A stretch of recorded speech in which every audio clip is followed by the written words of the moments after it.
Welcome to another edition of the Craig Carton Show. Tyrone A. Johnson here, as always. Some tough news right out of the gate. Just learned a few moments ago, as I was playing our pre-show music, that Terrence Trent D'Arby is no longer Terrence Trent D'Arby. What do you mean? His new name is Sananda. Sananda? Yeah. Sananda. Yeah. I don't know if I can do the show now. I don't know how I can do the show either. I'm like, I was looking for some wishing well, little pre-show action, and I'm not typing in Terrence Trent D'Arby, and there's no Terrence Trent D'Arby. It's now Sananda. Go figure. Anyway, we got a great show for you today. You know, I'm starting today's show off with, I think, an appeal to the fine blue-collar, hardworking people of Cleveland, Ohio, a town that accepted me as one of their own. When I lived there from 1992 to 1993, had season tickets in the Dog Pound. I count Frank Minifield and Hanford Dixon as two of my closest friends in my year in Cleveland, and I really fell in love with the town. Great town, great people. Unfortunately, one of the worst sports towns in all of America. But after watching last night's game between the two 40-year-old quarterbacks, Joe Flacco out-dueling Aaron Rodgers, and we'll get to that matchup in a second, I felt like someone has to speak up for the fine people of Cleveland, Ohio, who for years had to live with the moniker Mistake by the Lake, right? The old stadium that the Cleveland Indians played in, the Cleveland Browns played in before they started building new stadiums like the Jake and others in downtown Cleveland. Jimmy Haslam is the worst owner in the NFL, period, stop. I want to be clear about that. Andrew Berry is the worst general manager in the NFL, period, stop. And you find people of Cleveland deserve a lot better. Now, you might be saying, well, Craigie, the Cleveland Browns didn't play last night. What are you talking about? They kind of did play last night because two teams in their division were going head-to-head last night, and it was the Cleveland Browns that thought it was a good idea to send Joe Flacco, and I'm not saying he's the second coming of Jesus or of, pick your favorite quarterback, he's not, but he's a competent quarterback.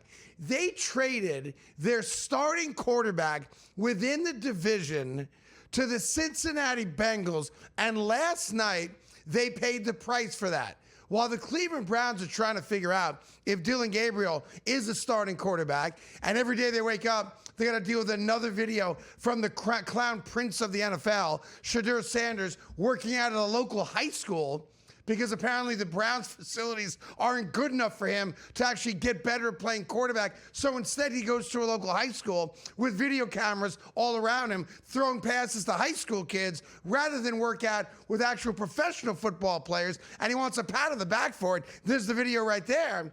I wanted to take a shot at Shedeur Sanders, but maybe he's right. Maybe Shedeur Sanders is right not to practice at the Browns facility because he's not going to get good coaching. He's not going to get support from the organization, and he's got the worst general manager in the sport.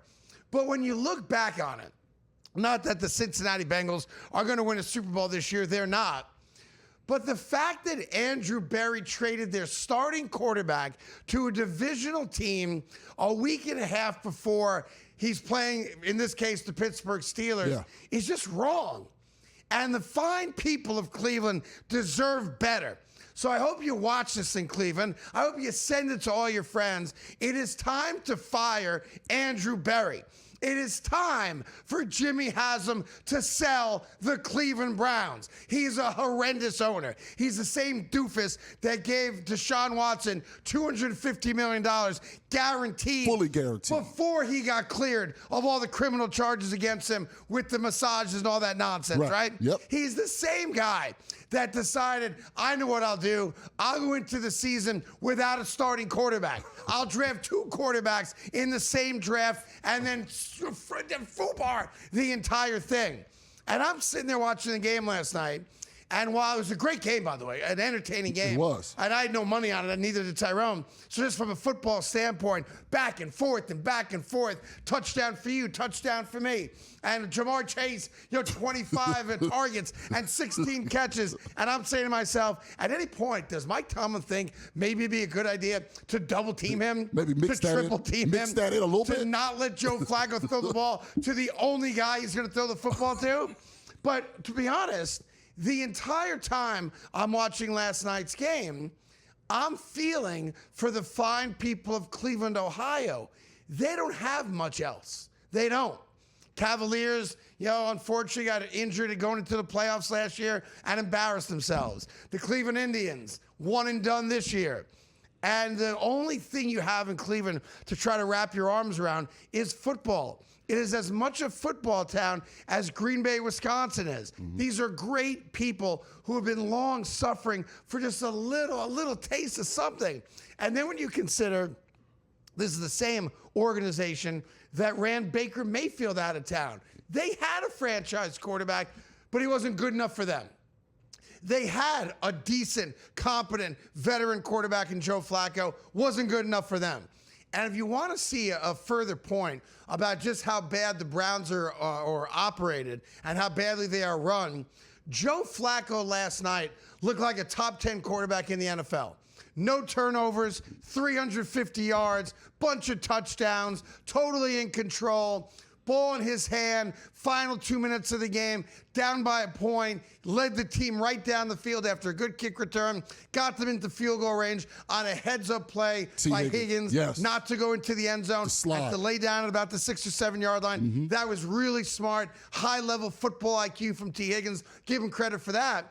And I'm watching it going, boy, the Cleveland Browns, man. The Cleveland Browns, no joke, 10 days ago, had Joe Flacco as their starting quarterback, and their offense was terrible.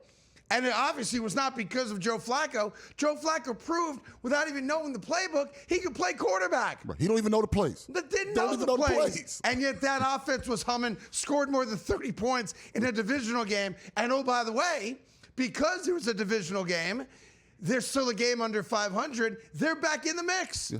They are right back in the mix in that division. If they get that type of quarterback play out of Joe Flacco, they will stay in the mix for the remainder of the year. We'll get to the Pittsburgh side of it later on in the show. But to the fine people of Cleveland, I got your back. If nobody else in America will support you and defend you, I'll be the guy that does it. Andrew Berry should be fired today. Jimmy Haslam should sell the team today.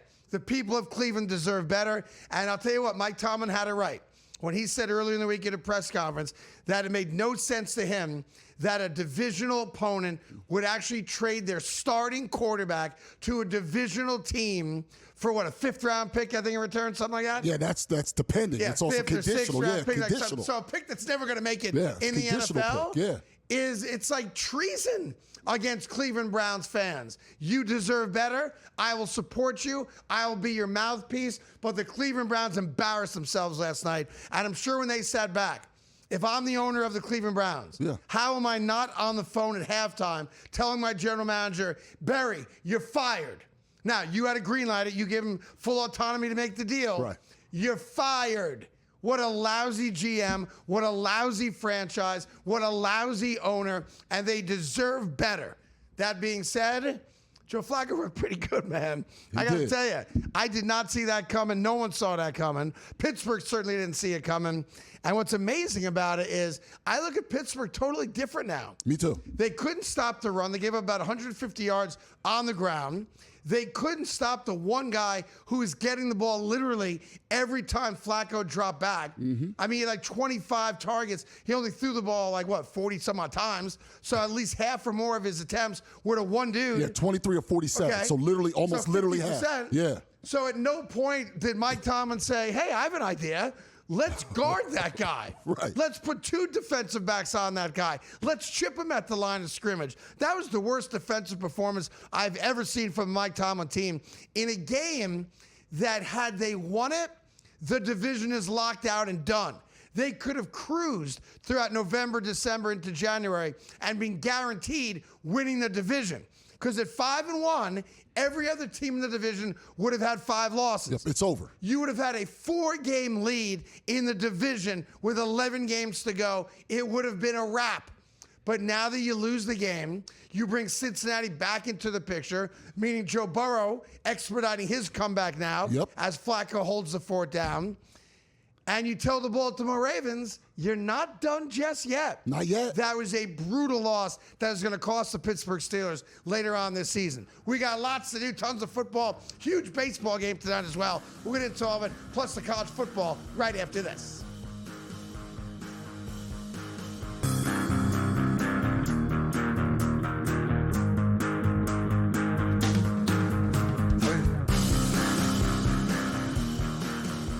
All right, welcome back to the Craig Carton Show. Great to have you here. We're going to play a little game called, it's kind of like that Steven Crowder thing. I think Charlie Kirk, may rest in peace, did a similar version of it. Convince me I'm wrong. You know how that game works? Yeah. So I'm going to make a statement, and I'll give Tyrone an opportunity to convince me that I'm wrong. All right. All right? And by the way, if anybody downstairs thinks they can convince me I'm wrong, feel free to come right up here, sit down next to Tyrone, share the microphone, and get in on the action. Okay. Right? So it's become a weekly event on the all right. So it's under the headline, "Convince me I'm wrong." All right. That's I got it. It's called, right? All right. Right now, today, Joe Flacco is a better quarterback than Aaron Rodgers. Convince me I'm wrong. Can you convince me that I'm wrong? I can't convince you that I'm wrong. Okay, let me just give you one thing before you try. Yeah. Last night, I have it in front of me, Aaron Rodgers, 23 of 34, 249, 4 tutties, 2 picks. Joe Flacco last night, 31 of 47, 342, 3 tutties, no picks. Joe Flacco right now today is a better quarterback than Aaron Rodgers. Convince me I'm wrong. Well, number one, it's a team game. We acknowledge. You just lost the argument. No. I did not lose the argument. Who is he throwing to? The best wide receiver core in the league versus the top receiver for the Steelers was the stinking tight end. Okay. They don't have the weaponry. Yeah, Freiermuth's a fine player, but he's not. Oh, DK Metcalf isn't on the Steelers all of a sudden? He's not on the roster? DK Metcalf is a one-dimensional wide receiver who's very good at that one-dimensional. It's always been one-dimensional. He runs 2 routes total. He runs a slant. He runs the go route. He's really only good at the go route. And when he doesn't catch the go route, he does a bunch of nothing. Scored an 80-yard touchdown last week on a slant. Yeah, I said a slant and a go route. Those are the only 2 routes he runs. Okay. That's it. So, they're better receivers. In fact, I'll go a step further. Higgins, greater than Metcalf. The number 2 receiver is better than their number 1 receiver. You haven't convinced me that Flacco's not better than Also, Aaron. the other part is Flacco had a fluke effect. They didn't know what that old man was going to do. Meanwhile, Rodgers has been playing every single game. As great as Flacco was last night, right now, today, if you look on each team, the better quarterback is clearly the most gifted thrower in the history of the NFL. Again, so here's the problem. And the other part is that Hail Mary at the end of the game. Yeah. Where the ball, that was the longest pass in the air since 2017. Tyrone, it speaks to ability. No, it doesn't. It speaks to ability. No, it speaks to be able to throw the ball far. It's like, it's ability. How come, when you go to those long drive competitions, the guy that drives the ball 450 has never won a golf tournament in his life? He just is really good at driving a golf ball. Well, we know he's not only good at that. 450 yards. Aaron Rodgers threw a ball 70 yards yesterday. Yeah. That don't make him a good quarterback. He is a good quarterback. It makes him really good at throwing the ball really far. And it was great to watch. That's 70 yards. Great. He threw the ball 70 yards. And here's the problem. It's why you didn't win the game. I definitely did. You didn't win the game because I didn't talk about his career. I'm not suggesting that, over the course of their careers that Joe Flacco is better. He's not. Aaron Rodgers is one of the best. I've had a lot of wide receivers who played with him tell me what you just said, the single greatest thrower of the football in the history of the NFL. I accept that. 4-time MVP. He's got the same amount of Super Bowls, of course, as Joe Flacco. They have equal amount, 1-to-1. But he has been 10 times better than Joe Flacco career-wise. That was not the statement. The statement was today. I made a point of going today. Right, and I said even today, who has the better personnel around But them? that's not based on that. That is based on that when you play quarterback. When Aaron Rodgers played for the New York Jets, he was a bad quarterback, a washed-up quarterback, a quarterback that had seen his better days, a guy that should retire and enjoy his life. All of a sudden, he goes to a better, more competent system, and Aaron Rodgers, to be fair, looks a lot better than he did with the New York Jets.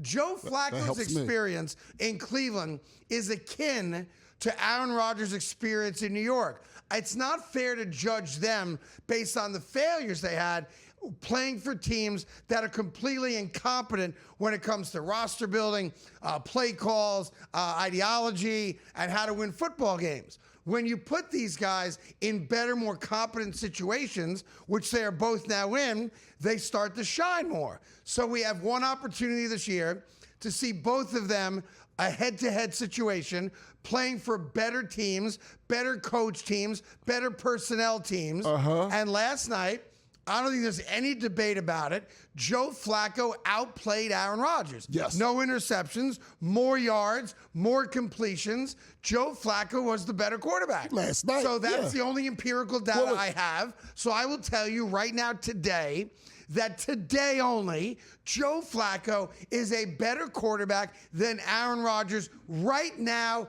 in the moment. No. The Bengals are better off having Joe Flacco than if they had Aaron Rodgers. Absolutely not. And that's a fact. Absolutely not. Also, conveniently, when you talk about last year, you talk about when Aaron Rodgers was with the Jets, you skip by when Flacco was stinking with the Colts. And don't tell me the Colts. Bad team. You're going to tell me the Colts have bad coaching? Bad team. How come those same players with Indiana Jones are kicking the league's ass? But when Flacco was out there, they were losing 100 miles per hour. You are a prisoner of the moment, and maybe he was better yesterday. But correct me if I'm wrong. Okay. Didn't you say, prove me wrong today? Today. Not yesterday.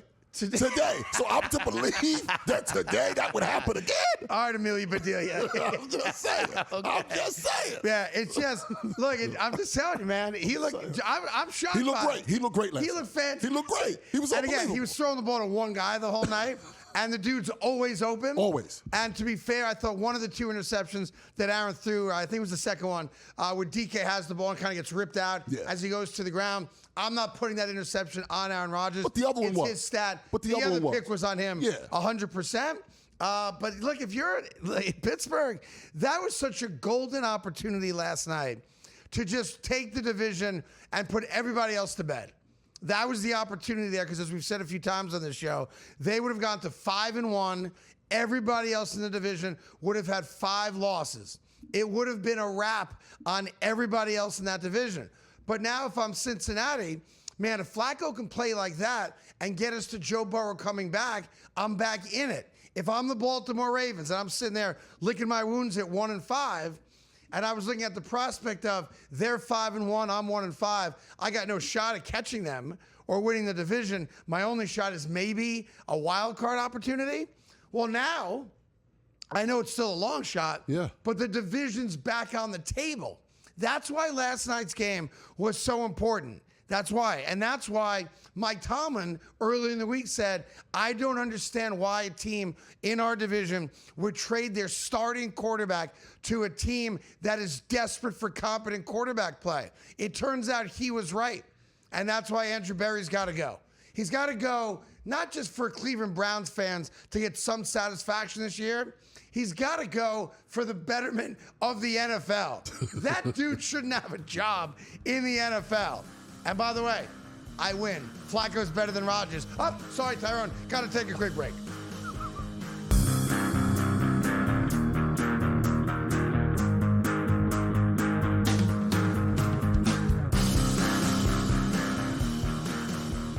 Hi, welcome back to the Craig Carton Show. If you put your ear out the window right now, you can hear something kind of faintly, but it's a sound that's growing louder and louder. And if you go and try to smell in the air wherever you might be right now, you can actually smell the same thing that I can hear, and it's called panic. And panic is setting in right now in Seattle, all right? For all your guys' tough talk about the Mariners are going to win a World Series and attacking me for the comments I made about Bryce Miller a couple days ago, you have now forfeited a 2-0 series lead against the Toronto Blue Jays and lost back-to-back games at home. Pivotal Game 5 tonight at 6 o'clock Eastern Time. And with your season riding on it, guess who's the starting pitcher tonight for the Seattle Mariners? And if you asked a single Mariner fan their level of confidence in tonight's starting pitcher, they might lie to you. They might call me names on Twitter or X and attack me on Instagram. But Seattle Mariner fans are panicking right now. Why? Because the guy that I referred to as a journeyman, who has only played for Seattle throughout his entire Major League Baseball career, Bryce Miller, is the starting pitcher for tonight's pivotal Game 5. Oh, I'm looking at his stats right there. Oh. Is that the kind of guy that you have the utmost of confidence to give you a dominant start in a must-win Game 5, Tyrone? Absolutely not. Absolutely not. Absolutely not. ERA over 5. And I did a little bit more digging. And here's what's crazy. I have nothing against Bryce Miller. I'm sure he's a great kid, but I do have something against Mariners fans now. So screw all of you. So by proxy, I'm going to take shots at Bryce Miller. He doesn't deserve this attack of shots, but the Mariner fan base does. You've gone 24 years without getting to an ALCS, and now you guys are bowing out your chest and peacocking around town like you're God's gift to baseball. So the guy that I took a shot at in round 1 of the playoffs, Bryce Miller, is the starting pitcher. So I did a little research, all right? I did a little more research. How many times this year do you think Bryce Miller has gone more than 6 innings of baseball as a starting pitcher? I'm going to try to give him the benefit of the doubt and say twice. Twice, okay. How about never? Oh. He has never thrown more than 6 innings in a single start all year long, okay? By the way, how many times has he gone 6 innings? All right? All right. What do you think the answer to that question is? I mean, with the way they were talking to you, I'm going to say a dozen times the way they were talking. Twice, right. The way Mariners fans talk, Bryce Miller's the second coming of Nolan Ryan. Yeah. And the thing you guys kept harping on me about was what he did, not this year, but in 2024. Well, why does that matter? Like it's relevant to what's going on this year. Sad to say, it's not. He has been a project this year. He has been injured this year. He's actually having off-season surgery. He's got some bone spurs in his elbow, which means he's also not going to be ready to pitch at the start of the season next year, most likely, kind of like Carlos Rodon for the New York Yankees. They may not be ready until mid-April. Another story for another day. But for all your smack talk, specifically at me and against me throughout this entire weekend, I'm talking millions of views and millions of comments because I referred to him as a journeyman. I went on and said, my bad on that one word. He's not a journeyman. He just pitches like one. He's just a guy. He's just a guy. That's what it is. He's just a dude. Just a guy, yeah. He has an ERA this year over 5. That's what he is right now. So I ask you, Seattle Mariner fans, what's your level of confidence in winning Game 5 tonight against the Toronto Blue Jays, whose offense has woken up like they're stealing signs from the Yankees again? Like all of a sudden, everybody's hitting the ball for the Toronto Blue Jays. Vlad Jr. is out of his mind right now once again. 450 now. They can't keep the ball in the seats when he gets up to the plate. They can't keep the ball out of the seats. Yep. So I'm just wondering, for all the smack talk, and there was a lot of it, and I suffered the indignity of using one word incorrectly, and I owned it. He's not a journeyman. He just pitches like one. That's the reality. Where are we at, Seattle Mariner fans? Where's your level of confidence? Because the guy you're going against is a guy named Gausman. He's a real starting pitcher. Yeah, he's done well. He's a guy that is problematic for the Seattle Mariners. Period. Stop. So I'm going to watch tonight's game, starting at 6 o'clock Eastern time. I'm going to put my feet up. I'm going to have a Grand Marnier and a Coke. I might have 3 or 4 of them. And believe it or not, as much as I dislike the Toronto Blue Jays from a Yankee perspective, I'm rooting for the Toronto Blue Jays in tonight's game. Here's the one fact you know about Bryce Miller tonight. He's not going to throw 6 innings of baseball. If you're lucky, you get 3 1/3, and you're only down 3 or 4 runs before you go to your bullpen in an attempt to salvage Game 5. And if you lose Game 5 and you get swept at home, you're going back to Toronto down 3-2, and the series is over. So I'll be your punching bag, take all your shots, but when you look in the mirror and you feel those butterflies in your belly, they're all well-founded. You don't trust your starting pitcher in a pivotal Game 5, and you shouldn't. All Blue Jays, all night, deal with it.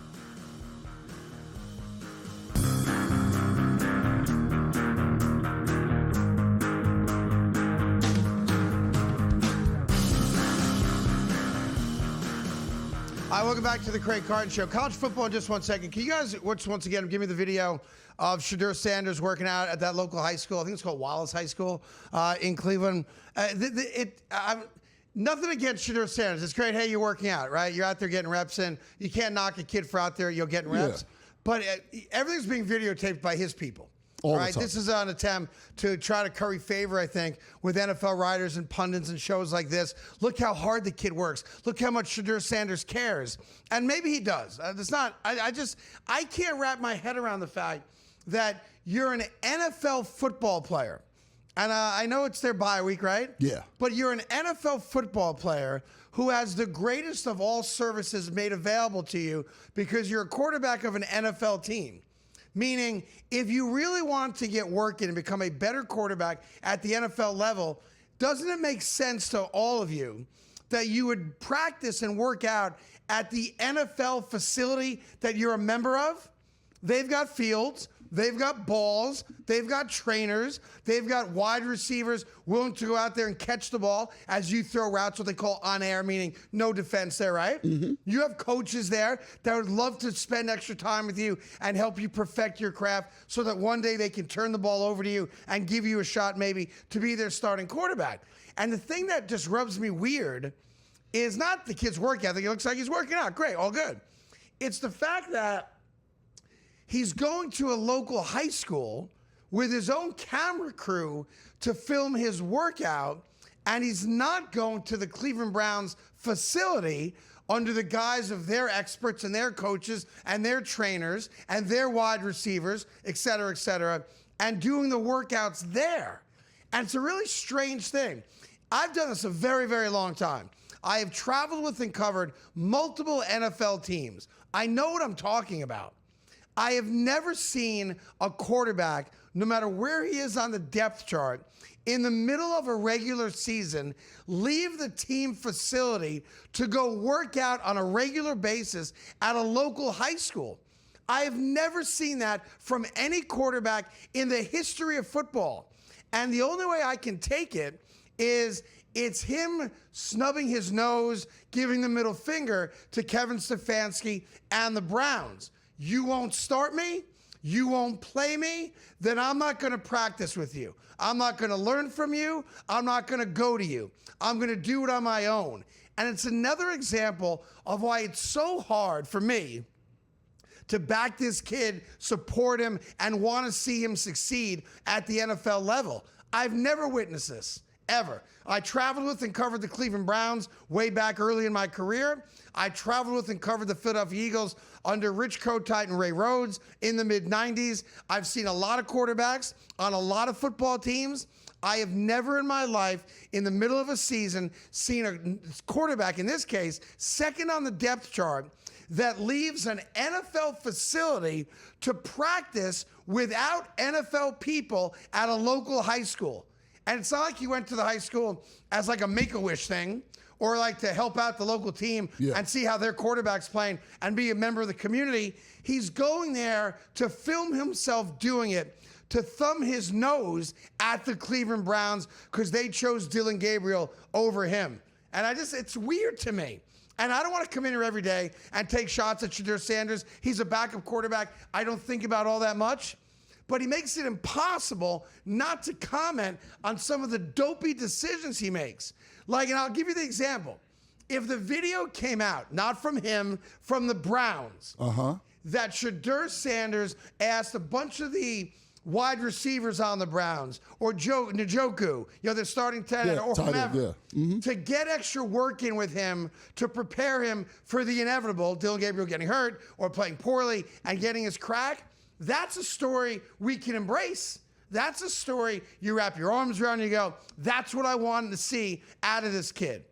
But when you don't invite Browns wide receivers or tight ends or coaching staff, when you don't do it at the Browns facility, when you instead leave the facility, go to a high school, and bring your own camera crew with you to document how hard you're working, it just feels wrong. Now, the camera part, I understand because this goes back to when he was still at Jackson State, even before he got to Colorado. The crew has been following him for the whole time. He's a great streamer. That part, I'm talking about the video part while playing football. He was very successful in college. Yeah. That's not new. The leaving the facility is the part that doesn't make sense. It's weird. I'm just telling you. That bothers me. And it's not, look, I love Deion Sanders. I've never wavered on that. He's one of my favorite athletes of all time, and he's doing some really cool stuff at Colorado. They're not winning enough for all the boisterous stuff, but he's doing a lot of really cool stuff behind the scenes that we'll get to a little bit later on in the show. But I can tell you, I've never in my life seen this before. And I know there's a segment of people that adore him because of Deion, that see nothing wrong in anything he does. They love the mime stuff in the locker room. I'm sure they love this. They want to point out to people like me, oh, you're just a hater. Look at the work ethic. How many guys you know that'll go do that? The answer is none. I know a lot of guys that put in extra time at the team facility.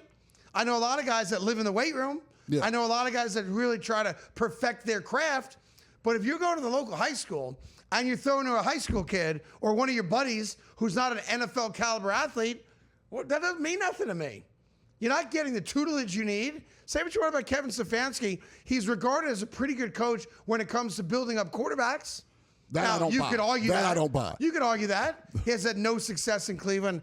But this is just a weird thing. Anyway, I had to get it out there because the video's gone. Everyone's saying, oh, look how hard he's working. How could the Browns not want a guy like that to run their franchise? Because he's not doing it with them. He's a loner. Yeah, he's got to do it with them. It's a 52+1 situation in Cleveland, and that just sucks. Now, what doesn't suck is this weekend's college football docket. And there's one particular game I'm very interested in because I'm a huge Lane Kiffin guy. He's figured it out at Ole Miss. They're going to be in the tournament, come January or mid-December, starting in mid-December. And it's Ole Miss against Georgia. Yeah, it's a big game. And here's my issue for Ole Miss. They struggled against Washington last week, got out with a dub, undefeated, still 5-0, and I'm a huge Lane Kiffin guy.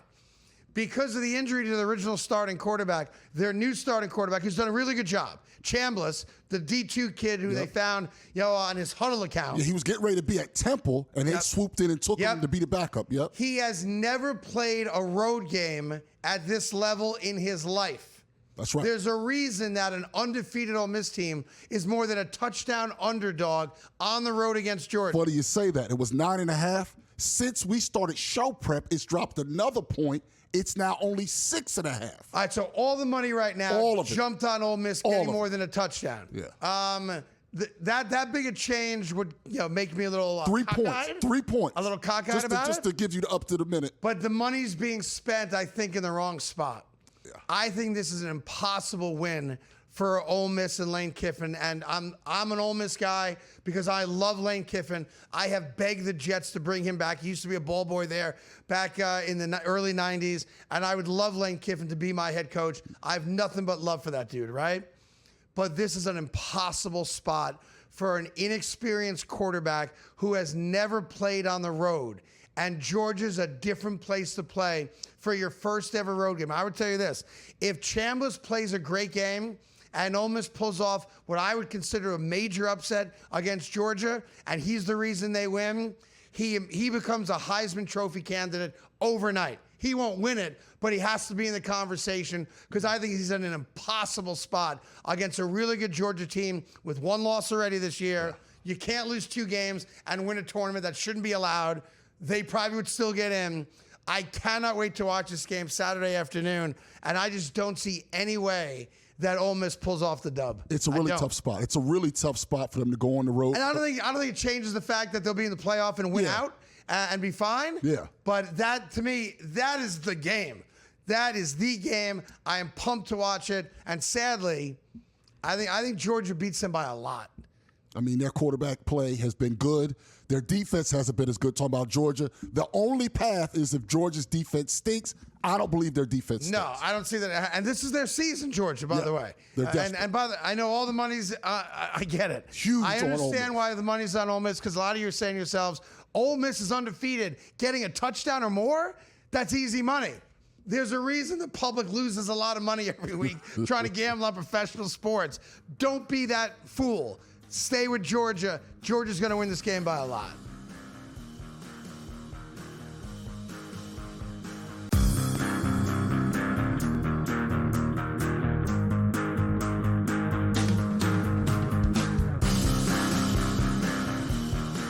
Hi, welcome back to the Craig Carton Show. Tyrone's got his award-winning picks coming up in probably about 15 minutes or so.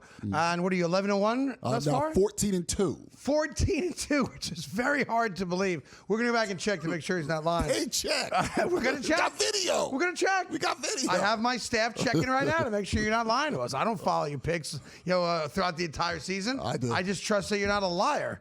That's all. There's a lot of hate by the way, from the what do staff. they call the Utah BYU game? Any idea?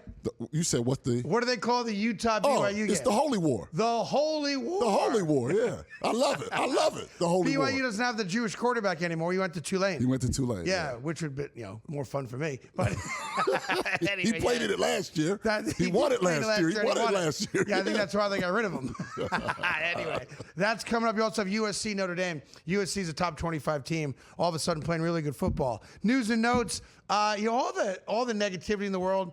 There's unfair negativity, I think, being passed towards my main man Travis Hunter, who got baptized last Sunday in the morning. So good for him. He's got Jesus in his life now, and he wants to live life differently. I totally applaud that. But, people are like, oh, Travis Hunter's not as good as being the second overall pick, and Travis Hunter's not doing this and that. I went in, I did a little studying. Yeah. Just solely on the defensive side. Yes. So Travis Hunter thus far has guarded Jamar Chase, JSN, and Xavier Worthy man-to-man for a good majority of those 3 games that he played against their respective teams. Yes. He has led up thus far 6 games in to his rookie NFL season. And by the way, plays about 15 to 20 snaps a game, maybe a little more than that, on offense as well. Yeah. Thus far this year, Travis Hunter, in 6 games, has allowed 96 total yards. Wow. That is the definition of a shutdown cornerback. He doesn't have any picks because they don't throw the ball at him because they're scared to. He goes step for step, man to man, against 3 of the best and fastest wide receivers in the sport.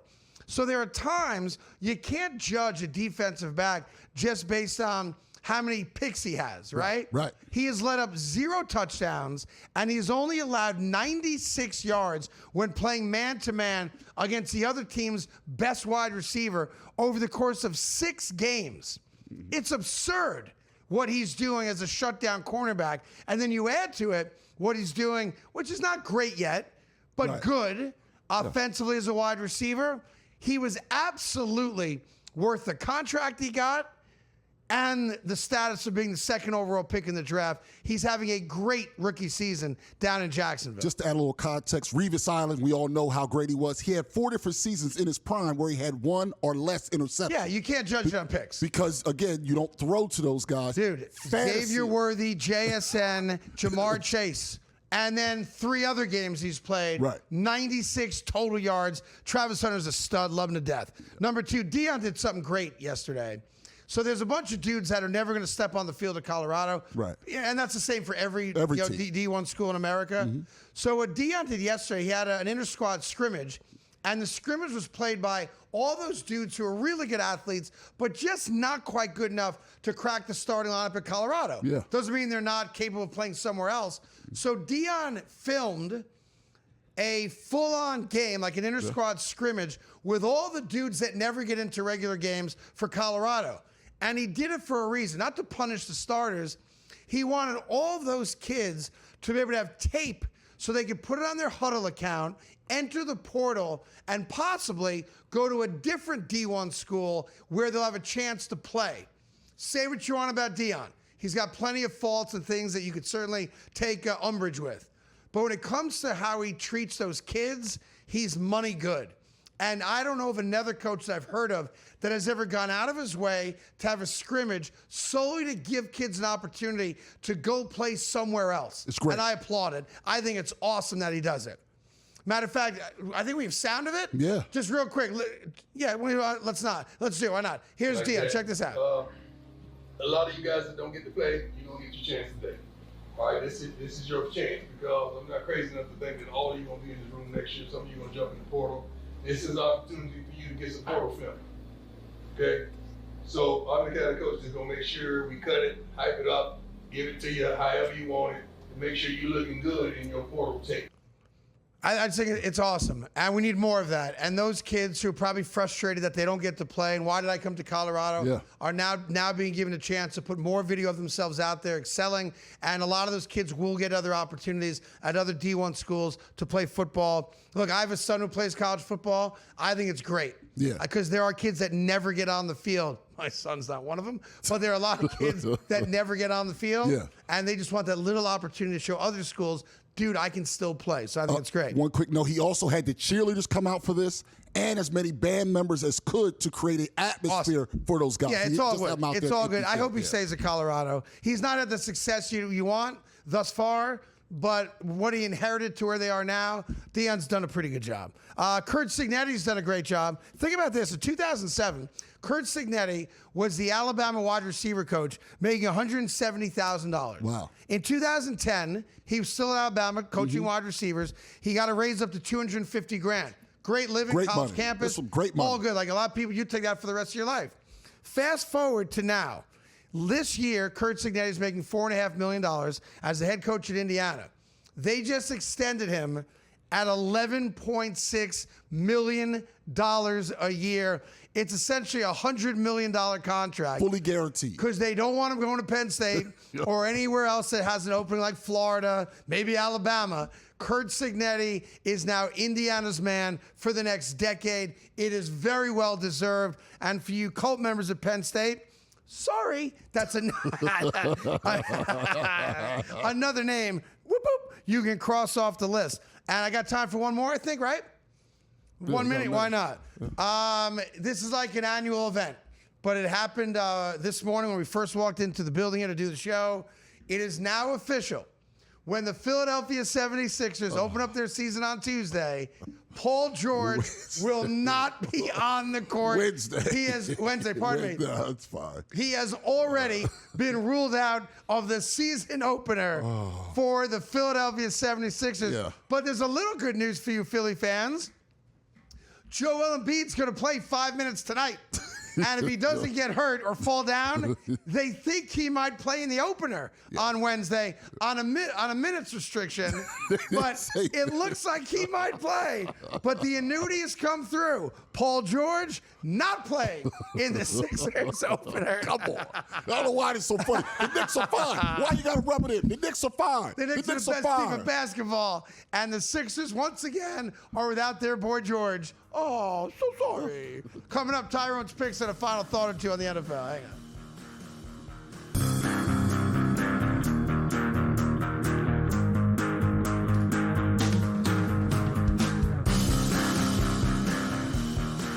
All right, welcome back to the Craig Carton Show. We're going to have Tyrone's picks coming up in a second. There's some interesting news, some scuttlebutt happening right now in Philadelphia. The Eagles, of course, are playing the Minnesota Vikings. Yep. So it's like the Carson Wentz revenge game for Minnesota. Eagles are coming off back-to-back losses. There's apparently an emergency meeting, another one. You remember last week there was the lunch with Saquon Barkley, A.J. Brown, and Jalen Hurts that A.J. Brown didn't want to talk about. And the guys were like, why are you asking us about this? It wasn't a meeting. It was a meeting to try to clear the air amongst the three guys to get the offense back on track. Then they lost to the New York Giants, and the offense was not quite back on track, right? Right. Well, now I'm being told that there was another emergency meeting between Jalen Hurts and embattled offensive coordinator Kevin Patullo. Okay. Now, Kevin Patullo is a longtime friend, apparently, of Nick Sirianni's. Yes. And has been on the staff for a while, and that's how he got elevated to offensive coordinator when your boy went down to New Orleans to head to coach the Saints, right? But there are rumblings in Philadelphia. The Eagles have the Vikings this weekend, and then the rematch against the Giants, and then the bye week. Yeah. That Kevin Patullo, not my words, it's coming from Philly. Apparently, the word in Philadelphia is he's got these two games to figure it out, and if the Eagles' offense does not get figured out against Minnesota and or the New York Giants, that Kevin Patullo will be removed from his duties as offensive coordinator during the bye week. And whoever they elevate or bring in, I don't know who else is on that staff, to be honest, that would replace him. Or maybe Nick Sirianni tries to take over play calling, which was an abject failure early in his career. Yeah. But it's interesting. For as much as it appears like Philly will be fine because there's just too much talent there for them not to be fine. Yeah. The fact that people that cover the Eagles are now, circulating this alleged story that Patullo's on thin ice, and if they go to the bye week and the offense still hasn't, fired on all cylinders against an aggressive defense in Minnesota and a really good defensive front if nothing else, with the New York Giants and with revenge, having just been embarrassed by the Giants 2 weeks ago and their rookie quarterback, Jackson Dart, that you will have a new offensive coordinator, which tells you that the Philadelphia Eagles, in a lot of ways, are kind of like a duck. You ever see a duck on a lake? A Super Bowl winning duck. Yeah. I never seen a duck win a Super Bowl. Okay, that's fine. Super Bowl winning duck. That's fine. Have you ever seen a duck on a lake surface? Yeah, I've seen that. Yeah. And it looks like, well, that duck's so calm and comfortable. Not a thing in the world can bother that duck. It's about his legs under the If water. you look the water, those little duck feet are paddling like panic, so the duck doesn't drown.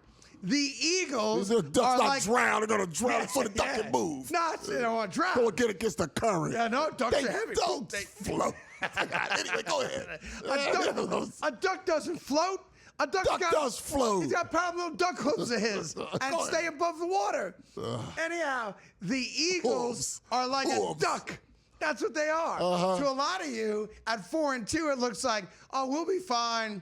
Nothing to see here. We're not going to lose to Carson Wentz and then Jackson Dart again. Well, they can lose the Wentz. They can lose the Wentz. They can't lose to Carson Wentz. They could. At 38 years old? They could. Journeyman quarterback. He's not 38 years old. He has played for 7 teams in 7 years. He's played for a lot 17 of teams. 7 years is something crazy. Watch, just be careful. Keep an eyeball on that Eagle-Viking game because you're about 2 weeks away from having a new offensive coordinator. And next time you see the Eagles, just think of the duck. Think of the duck. It's a great analogy. I'm disgusted They're by a this. duck. That's what they are. I'm disgusted All right. by this. Time now for Tyrone's winning picks. He is 14-2 this year with his documented picks, and he's got 3 more coming your way. Go ahead. Yes, indeed. 2 in college, 1 in pro once again. We start off with Miami, a top 3 team. The U is back. They're 13.5-point favorites against Louisville at home. Okay. I think not only do they win, I think they cover fairly easily. I like Miami. Miami's coming off a bye week also. Coming off the bye week, I like them minus the 13.5. Okay. By the way, give Tyrone credit. He had Pitt last week in college. Yeah. Plus 10.5, won outright. Won outright. And they had that freshman quarterback you love. Yeah, that's a future first-round pick. Washington, I like them plus 5.5 at Michigan. This week, Michigan's coach was wearing a bunch of costumes. I don't think that kind of stuff works with these college kids. I like Washington plus the 5.5 on the road at Michigan. And last in the NFL, I know Giants fans, you're feeling great, and you should feel great. Yep. I love the Broncos minus the 7 versus the Giants this week. I do too. The Broncos have the best defense that Jackson Dart will have seen to date. Yeah. The London thing, I don't think is a factor, the travel and all that stuff at all. And they played their worst game of the year in beating the New York Jets because the Jets' offense is that bad. This game, I'm not a Giants fan. Obviously, I'm a Jets fan. If I were a Giant fan, I know you guys are all getting a little cocky and blowing out your chest and peacocking around town because Jackson Dart has looked good. He has. This is a problem spot for the Giants. I think the New York Giants are going to have a very, very tough time in Denver. I would not be shocked if you're looking at 2 or 3 interceptions from Dart and a very tough time to score. I think the Denver Broncos beat them by double digits. I'm with you. Yes. Have yourselves a great weekend. We'll be back here Monday with all the stories from the weekend, and we appreciate you watching and downloading the podcast, The Craig Carton Show. Have a blessed weekend. Peace out.